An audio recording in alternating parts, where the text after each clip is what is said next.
Assalamualaikum warahmatullahi wabarakatuh. Bismillahirrahmanirrahim. Alhamdulillahirabbil alamin. Wa bihi nasta'inu ala umuri dunya waddin. Wassalatu wassalamu ala asyrafil anbiya wal mursalin sayyidina wa maulana Muhammadin sallallahu alaihi wasallam wa ala alihi wa ashabihi ajma'in, amma ba'd.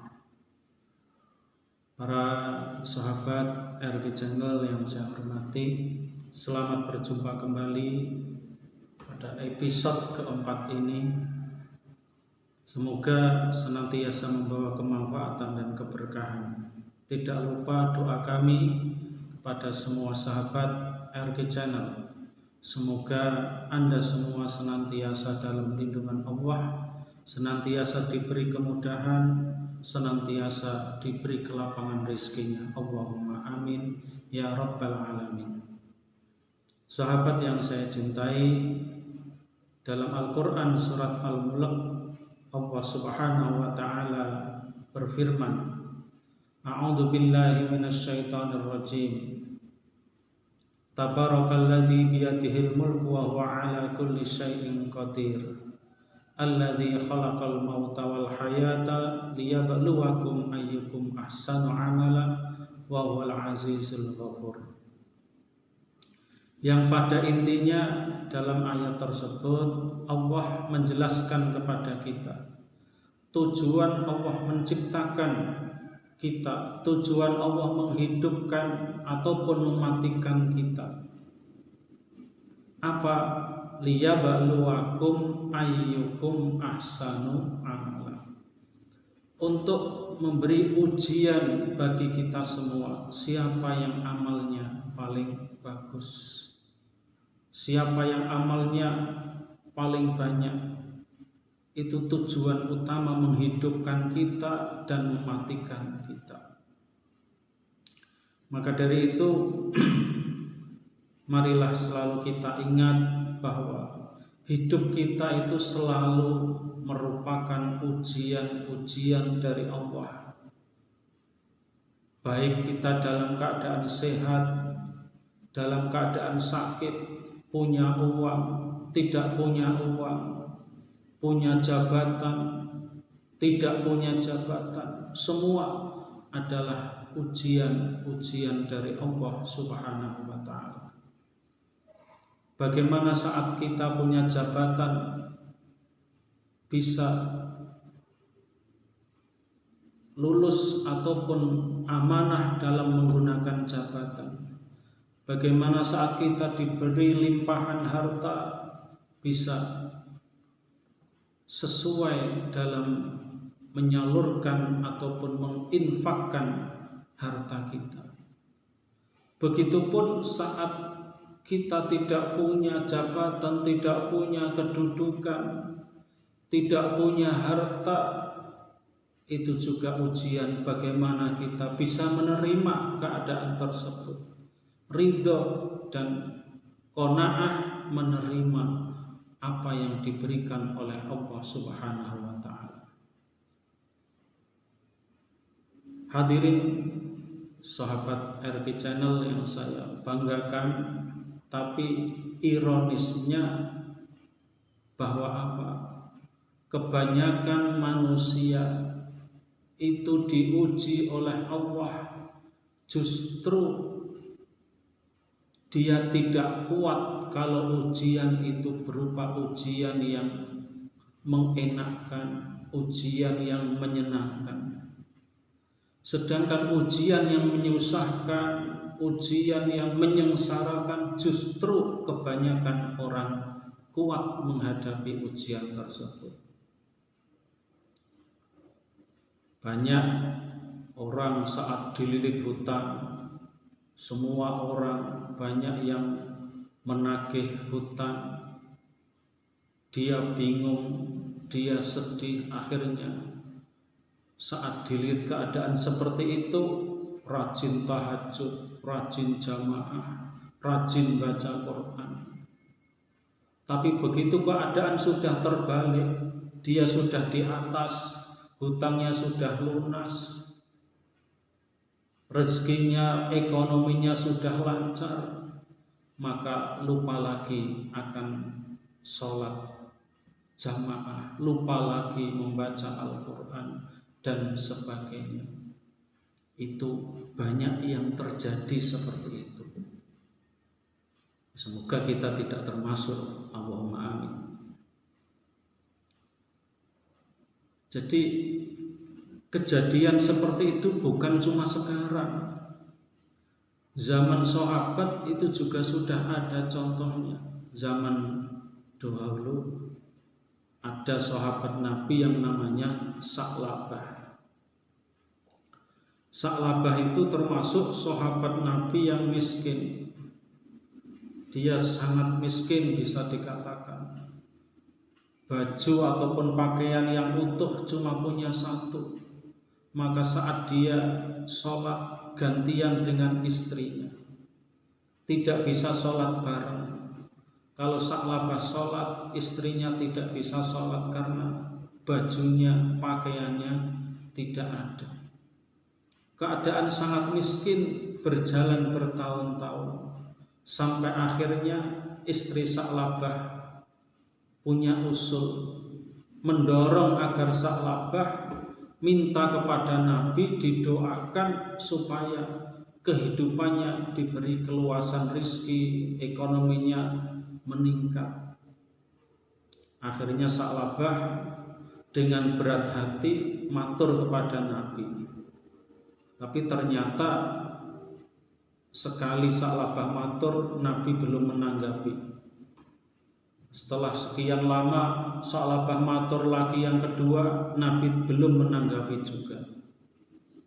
Baru setelah yang ketiga kalinya Sa'labah matur, Kanjeng Nabi baru menanggapi dan mendoakan Sa'labah, didoakan, dimintakan kepada Allah agar Sa'labah diberi keluasan rezeki.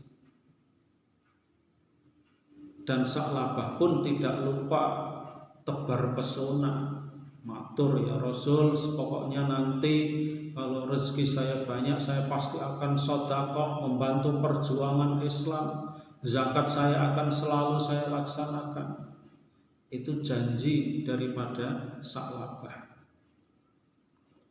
Sa'labah setelah didoakan Nabi, pulangnya oleh Nabi dikasih 1 ekor kambing. Kambing dipelihara sama Sa'labah. Karena berkahnya Nabi, tidak lama kambing itu bunting. Dia beranak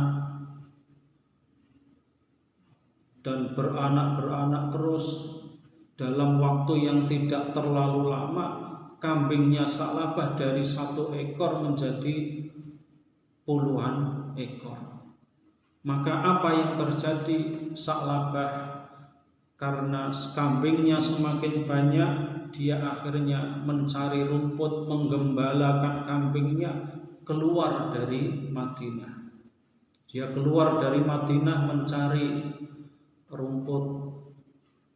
Semakin banyak kambingnya, dia semakin jauh meninggalkan Madinah, dan otomatis yang tadinya setiap hari ikut jamaah dengan Nabi, setiap hari ikut majelis taklim dengan Nabi, sekarang sudah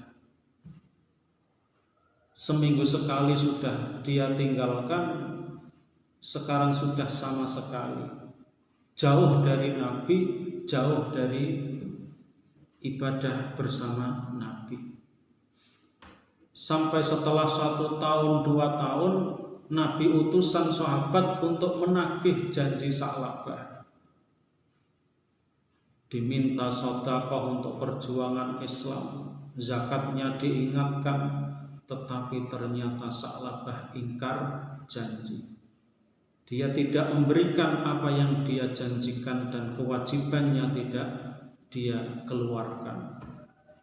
Sampai berkali-kali hal itu terjadi, akhirnya Nabi bahkan sampai berkata di depan sahabat, "Ya wailah Sa'labah, aduh celaka Sa'labah." Itulah para pemirsa, Sa'labah saat hidup miskin rajin beribadah, tapi begitu hewannya banyak, hartanya banyak, dia lupa dan meninggalkan jauh dari ibadah. Makanya yang terjadi sekarang pun juga seperti itu. Banyak saudara-saudara kita yang mengalami hal seperti itu. Kedudukan semakin tinggi, bukannya tambah rajin beribadah, tetapi dia sudah lupa dengan ibadahnya. Istrinya yang dulu rajin ikut majelis taklim, sekarang diajak majelis taklim, apa jawabnya? Sudah enggak level. Diajak shopping baru mau, kalau diajak majelis taklim jawabannya sudah tidak level. Ini harus kita hindari dan kita pahami. Sahabat pemirsa channel RQ yang saya hormati, ada sebuah kisah yang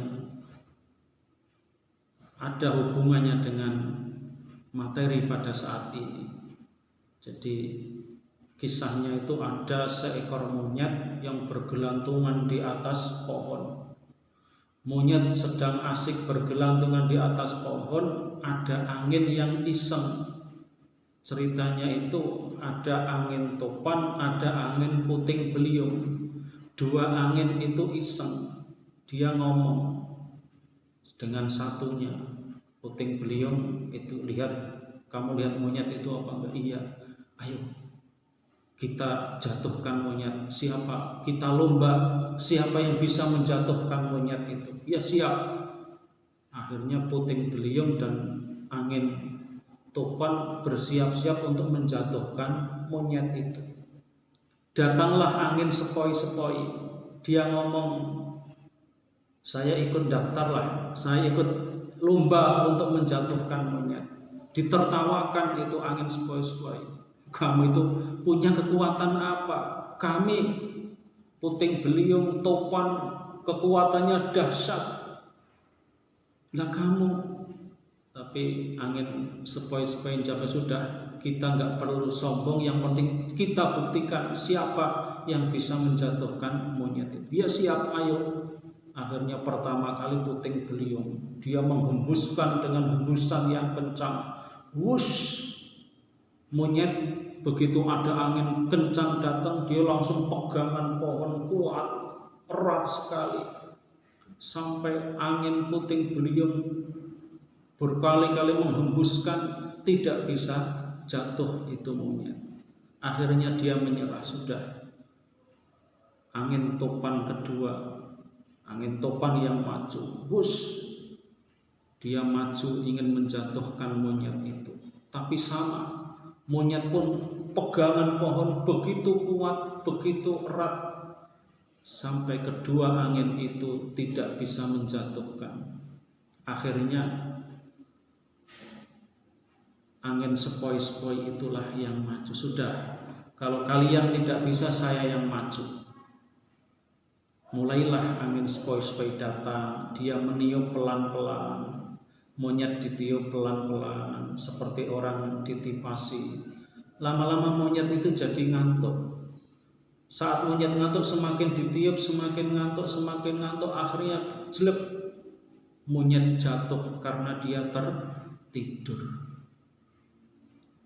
Para hadirin, para pemirsa, sahabat RQ Channel, itulah kehidupan yang ada. Banyak orang terjatuh karena kekuasaan, banyak orang terjatuh karena kekayaan. Na'udzubillah min dzalik. Semoga kita semua dijauhkan dari Allah, dari hal-hal yang tidak kita inginkan. Terima kasih. Semoga ada manfaatnya. Jangan lupa selalu dukung kami, selalu ikuti channel kami. Semoga semakin bermanfaat dan semakin meluas untuk umat Islam, dakwah Islamiyah. Terima kasih. Assalamualaikum warahmatullahi wabarakatuh.